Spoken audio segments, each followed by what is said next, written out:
Conservative Christian radio host Rick Wiles has finally acknowledged that climate change is real. So it's good to see that some of these guys are wising up to science. Let's listen.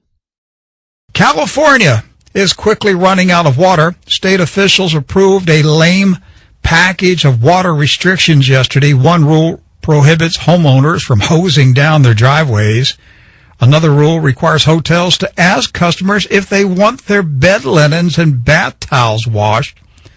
Another rule prohibits restaurants from serving water unless the diner requests it.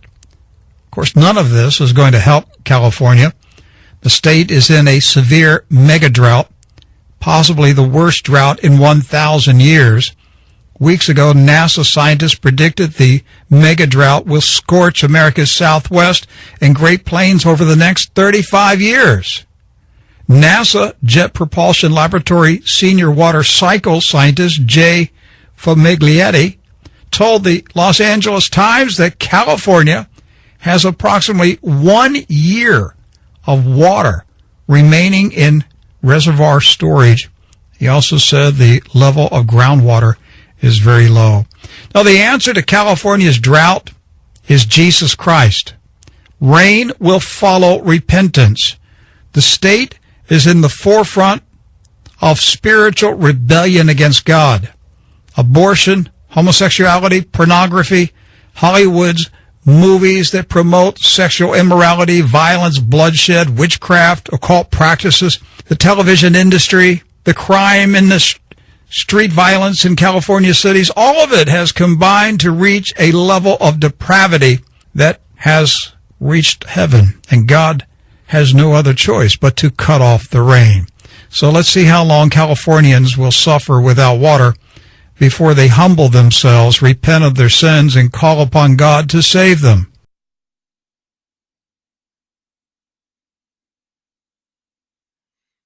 What are we going to do, man? Seriously, what are we going to do? Okay, this guy does not just represent himself. Let's remember that. Let's remember Jerry Falwell, Pat Robertson, some other commentators have alluded to the same thing here. Let's remember that 25 to 40% of the American population are evangelical Christian, and for being conservative, let's say half or maybe 40% of the evangelical Christians who hear this go, maybe, that's a point. How do you reason with that? It's impossible. How do you do it? No, the drought is not because of climate change. It's because of anal sex. Did you hear the list he went through in the middle there? Abortion, homosexuality, pornography, witchcraft. Pornography, witchcraft, pornography. My brain is on overload from trying to address all these different things at once when you can't do it. Could you imagine if that were true?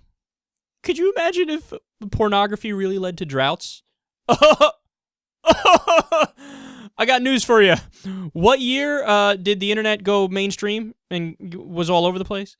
That year is when we all would have died and all the water would have dried up if net porn or porn caused droughts.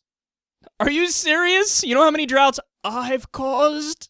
What an absurd idea. And like even the idea that like it's normal to not have pornography. Like what, you think this guy has never looked at porn? My ass cheeks. Actually, I shouldn't say that because he might get excited if I say that. No, I'm sure, man. If you're a human being, you got curious and you checked it out.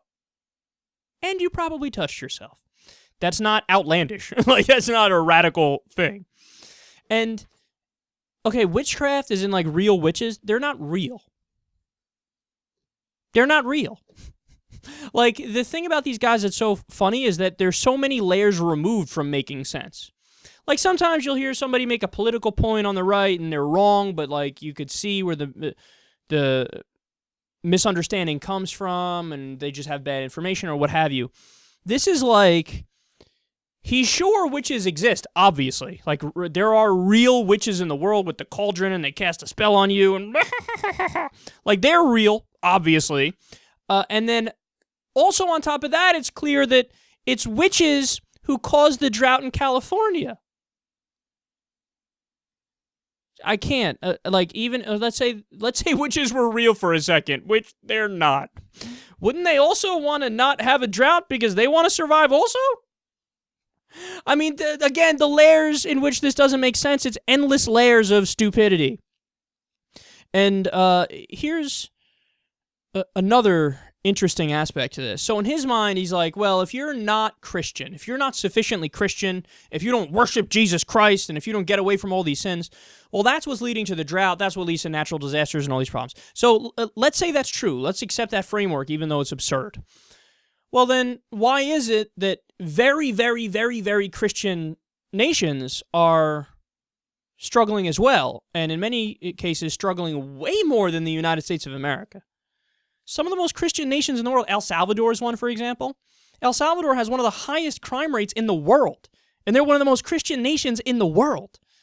So if I'm using your logic, I can step out here on my show and say, well, it's obvious that the reason why they're experiencing so many troubles is that they're not atheist. If they were just atheist, everything would be better immediately. But that's how a silly person thinks.